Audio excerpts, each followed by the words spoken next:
Good morning, and thank you for being here today. I'm Sherry Obrensky. I'm the president of the Cleveland Teachers Union. We're here this morning to celebrate and support our students through the distribution of 37,000 books to students and their families from the teachers, paraprofessionals, and related service providers that comprise the membership of the Cleveland Teachers Union.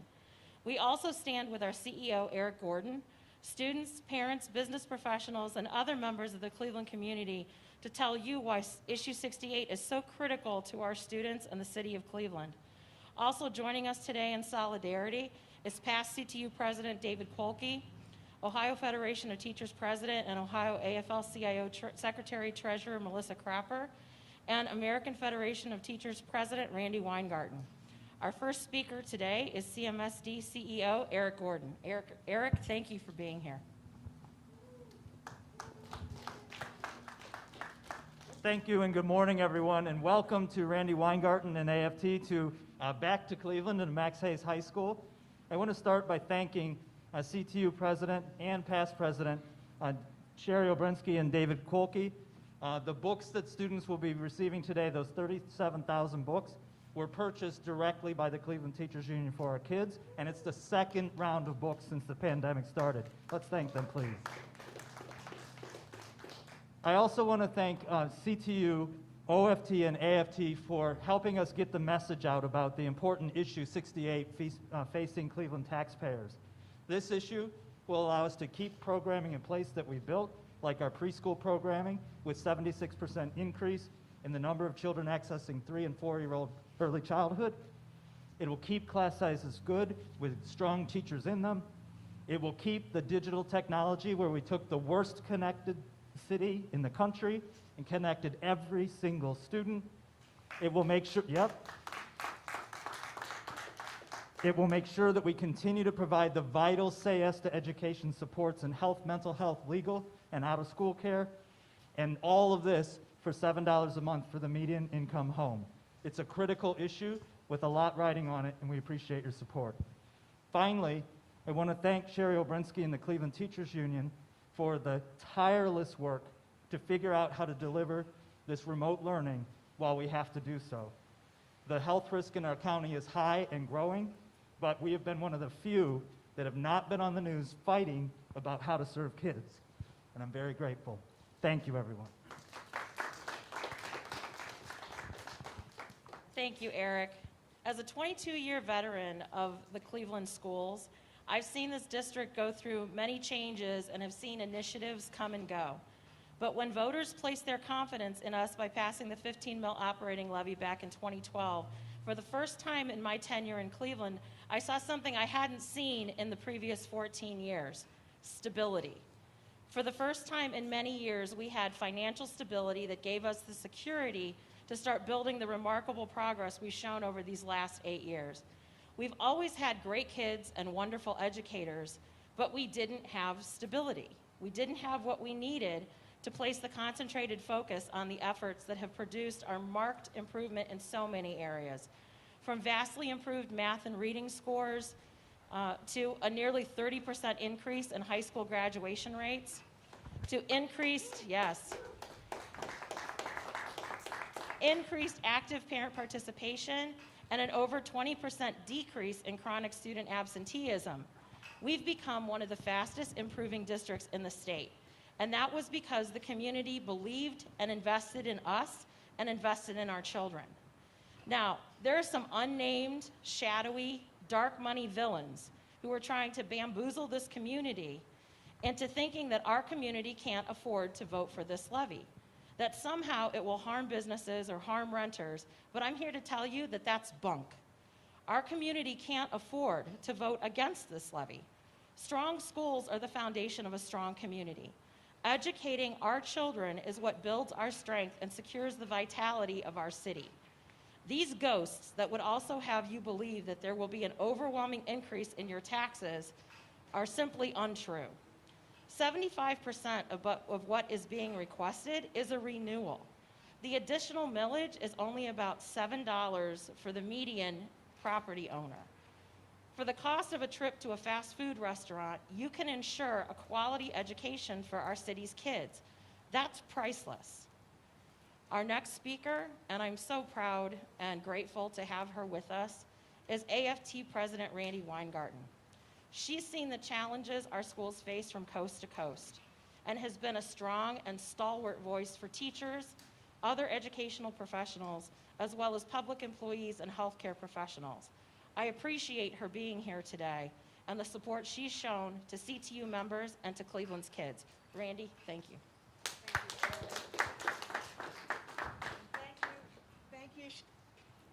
Thank you, Sherry, and thank you, Eric, and thank you, David. And you don't realize how special it is that we are actually standing up this bus and doing this 30 days, coast to coast, from California to Pennsylvania and then to Florida, until you see people that you haven't seen for months and realize how much we're all missing in what has happened in terms of COVID.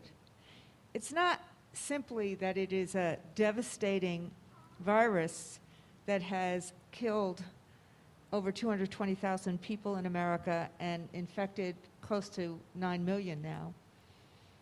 And you kind of look at the difference between what we've done in America versus what New Zealand has done in terms of fighting the virus and now effectively going back to work.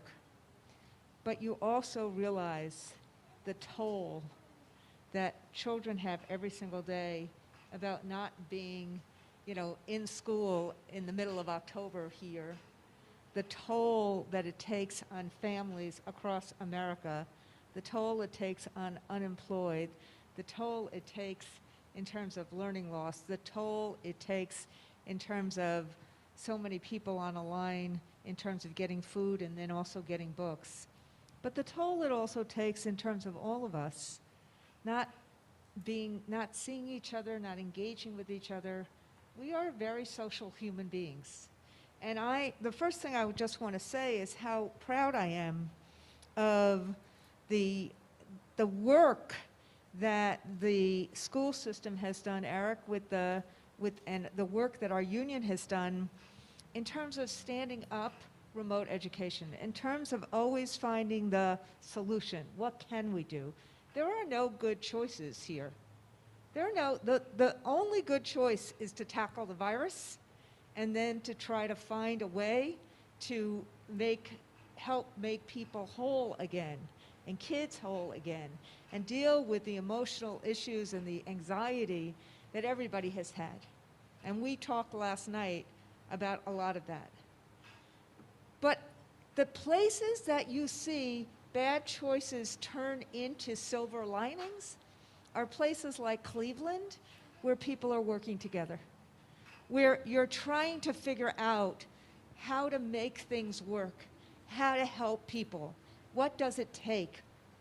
How do we make sure some of us who may have never actually used Google Classrooms now, figure out how to do it in 3.5 nanoseconds in March and April, and then what to do this year. So the first thing I really want to say is thank you.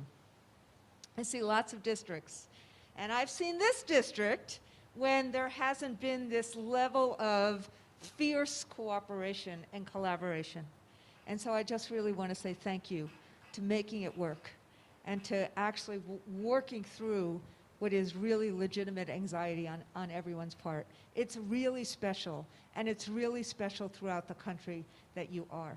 And that is all of you. And I really, really, from the bottom of my heart, say thank you. That creates the trust that community has when in a really tough situation, people work together and figure out the solutions. And frankly, 68, this levy measure, is one of those solutions. It is astounding to me that there's a lot of things that people can lie about. And we see, frankly, the President of the United States lying about everything every day. But how dare there be a group of dark money people who will not even tell you who they are? They don't even have the respect for this community to tell you who they are. But yet they got a boatload of money, And they'd rather spend that money trying to defeat a millage that is basically just a renewal of what has been done beforehand. The millage that was passed in 2012, that was one that there was a lot of skepticism. Could Cleveland really change? Did money really matter? The commitment was there, but did money really matter? Well, the Cleveland Public Schools and our union and parents and faith groups and others, particularly children, they showed that money really matters. They showed what has happened in the last 8 years. They showed what has happened in terms of the graduation rate. Having pre-K, having technology, being able to have career tech ed. I've been to the school when we could to see that career tech ed. They've shown you how using money smartly really matters in terms of children's outcomes, in terms of dealing with equity, in terms of helping particularly our black and brown children to make sure they had opportunity. And all they're asking for is to continue that levy and add a little bit more. No more than $7 a month for most households in this city to continue the progress. And without it, the schools will go like this. The schools will go into a death spiral. Why? Because we haven't gotten the money from Washington. We've gotten cut 20% across the country.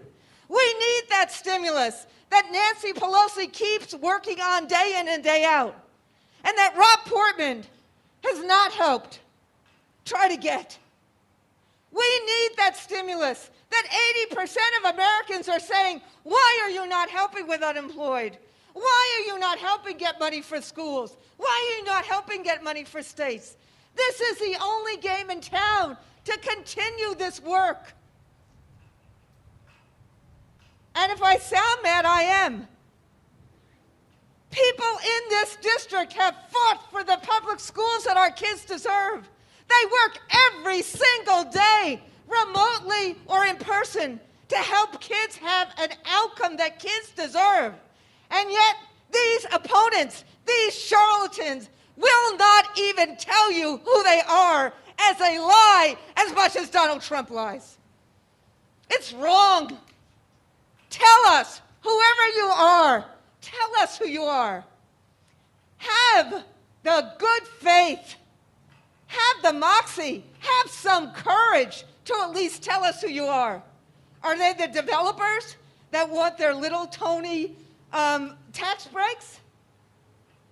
Who are you? And don't do this to children. We need this levy. We need to continue this progress. We need to make sure that we reward the collaboration and the trust that is happening in Cleveland. That's why we're here, to fight for Proposition 68 and to tell the truth about it and to make sure that we can do this for our kids. Thank you.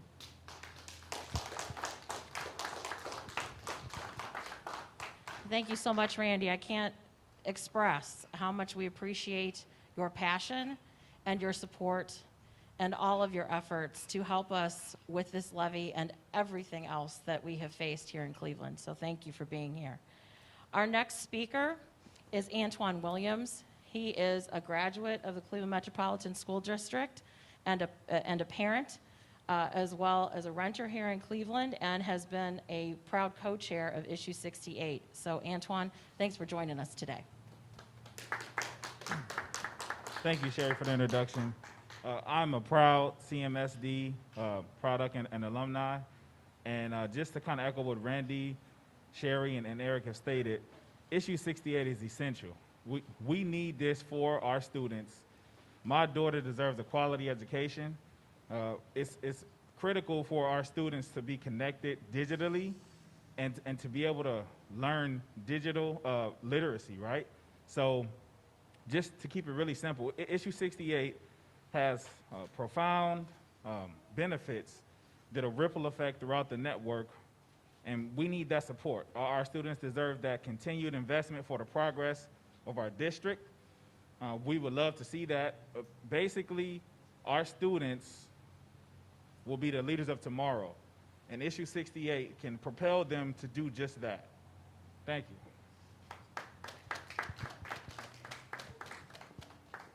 So much for being here today and for co-chairing this campaign and everything that you've been doing. Our next speaker is Chris Rodriguez. He is a recent CMSD graduate and also a co-chair of this campaign.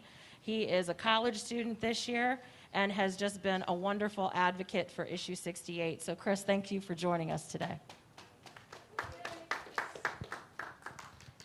Hello, hello, hello, everyone, and hello to everyone who is watching at home.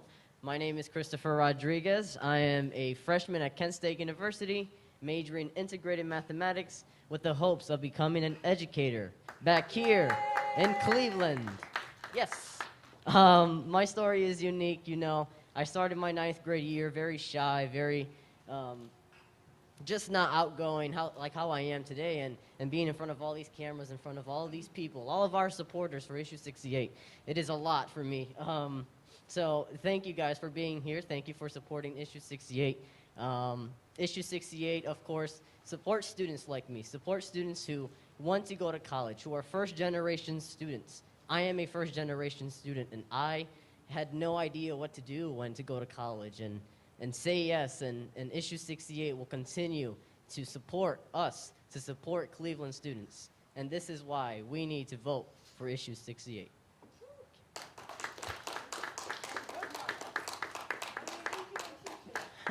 Thank you so much, Chris.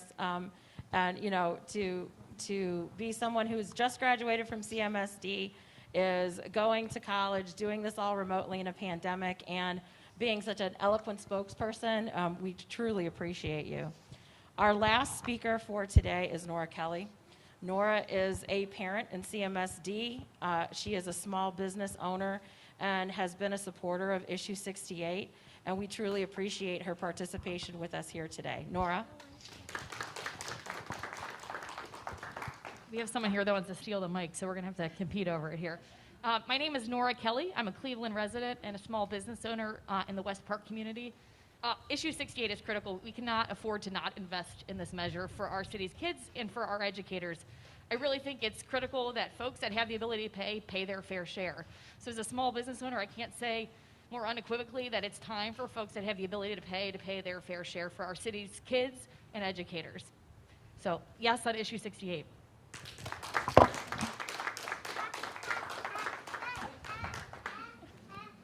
Thank you. Thanks to both of you for being here today. I just want to, again, thank all of our speakers, Eric, Randy, Antoine, Chris, and Nora, for all of you for being here today, for all of you who are supporting Issue 68. As you've heard today, Issue 68 is critical to the success of Cleveland's kids, of Cleveland schools, and of the city of Cleveland. So we hope that you will all turn out